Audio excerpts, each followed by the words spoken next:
Hello दोस्तों, कैसे हो आप सब। Welcome back to job university में। प्रकाश। अभी बहुत सारे कैंडिडेट्स हैं जो लगातार आरबीआई असिस्टेंट के नोटिफिकेशन की वेट कर रहे हैं।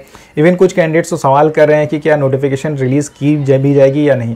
तो देखिए, नोटिफिकेशन डेफिनेटली आपको देखने को मिलेगी। अगर वैकेंसीज़ की बात करें तो जैसा कि पिछले कुछ सालों में हमें देखने को मिला है, लगभग 1000 वैकेंसीज़ देखने को मिलती है। तो इस साल भी 1000 के अप्रॉक्स वैकेंसीज़ आपको देखने को मिलेगी आरबीआई असिस्टेंट के लिए।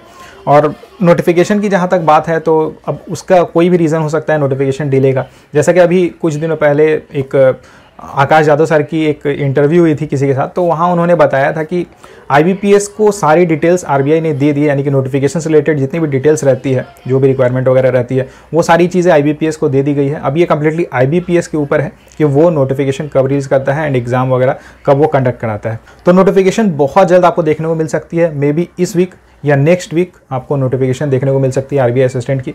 एग्जाम डेट्स की बात करें तो आरबीआई असिस्टेंट प्रीलिम्स 5 अप्रैल को एक्सपेक्टेड है एंड इसकी मेंस मई के 3rd वीक या 2nd वीक में आपको देखने को मिल सकती है। देखिए, आरबीआई असिस्टेंट की जो एग्जाम होती है ना, इसमें अगर आप देखोगे तो प्रीलिम्स की कट ऑफ जो है बहुत हाई जाती है। उसका रीज़न ये रहता है कि ऑलरेडी जो कैंडिडेट्स ऑलरेडी क्लरिकल पोजीशन में वर्क कर रहे हैं अलग अलग बैंक्स में, या फिर इवन जो पीओ के पोस्ट में वर्क कर रहे हैं, या फिर जो दूसरे जॉब्स में ऑलरेडी है, वो भी इस एग्ज़ाम के लिए प्रिपरेशन करते रहते हैं। क्योंकि आरबीआई एक बहुत बड़ी ऑर्गेनाइजेशन है और ख़ास करके अगर आप आरबीआई असिस्टेंट में ज्वाइन कर लेते हो तो आप 5 ईयर्स या 6 ईयर्स के बाद आप आरबीआई ग्रेड ए ऑफिसर बन सकते हो एंड उसके बाद फिर 3-4 ईयर्स के बाद आरबीआई ग्रेड बी ऑफिसर बन सकते हो। जबकि डायरेक्टली अगर आप आरबीआई ग्रेड बी एग्जाम अगर आप देखोगे तो बहुत ज़्यादा टफ हो जाता है, मतलब उसे क्वालिफाई करना बहुत ज़्यादा टफ होता है। एंड आरबीआई ग्रेड बी की जो वैकेंसीज़ भी निकलती है काफ़ी कम निकलती है, 100-200 के आसपास ही वैकेंसीज निकलती है। तो उसमें सिलेक्शन लेना बहुत ज़्यादा टफ हो जाता है। लेकिन अगर उससे अगर आप कंपेयर करोगे आरबीआई असिस्टेंट के एग्जाम को, तो सिलेक्शन लेना काफ़ी ईजी रहता है as compare to RBI grade B. तो इसलिए बहुत सारे कैंडिडेट्स हैं जो आरबीआई असिस्टेंट के एग्जाम को टारगेट करते हैं।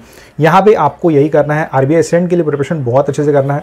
प्रीलिम्स की अगर आप कट ऑफ देखोगे ना, प्रीलिम्स की कट ऑफ बहुत हाई चली जाती है। कुछ स्टेट्स में इवन 90 चली जाती है, 90+ भी चली जाती है। तो उसके लिए इंपॉर्टेंट ये है कि जितने भी सेक्शंस है वो आप अच्छे से कवर करो। यानी कि क्वांट, रीजनिंग, इंग्लिश, इन तीनों सेक्शन से क्वेश्चंस पूछाते हैं। अगर आपका इंग्लिश वीक है तो आप ये नहीं कह सकते हो कि इंग्लिश वीक है इसलिए मेरा सिलेक्शन नहीं हो पा रहा है। आपको इंग्लिश को भी स्ट्रॉन्ग करना होगा। अगर आपकी मैथ्स वीक है तो आपको मैथ्स को स्ट्रॉन्ग करना होगा। अगर आप आरबीआई असिस्टेंट में ज्वाइन करना चाहते हो, आरबीआई असिस्टेंट में सिलेक्शन लेना चाहते हो, तो इसलिए इंपॉर्टेंट ये है कि जो भी आपको समय मिल रहा है, अभी एग्जाम डेट्स आपके सामने हैं, आपको पता है किस डेट में एग्जाम होने वाला है, कितनी डेट्स आपके पास है, उसके अकॉर्डिंग आप अपनी प्लान बना सकते हो एंड प्रॉपर तरीके से उसे फॉलो करके अपना सिलेक्शन ले सकते हो। तो अगर आप भी आरबीआई असिस्टेंट की प्रिपरेशन कर रहे हो या फिर प्रिपरेशन करने वाले हो तो आप कमेंट करके ज़रूर बताना कि अभी आप क्या कहीं जॉब कर रहे हो या फिर आप स्टूडेंट हो। Thank you.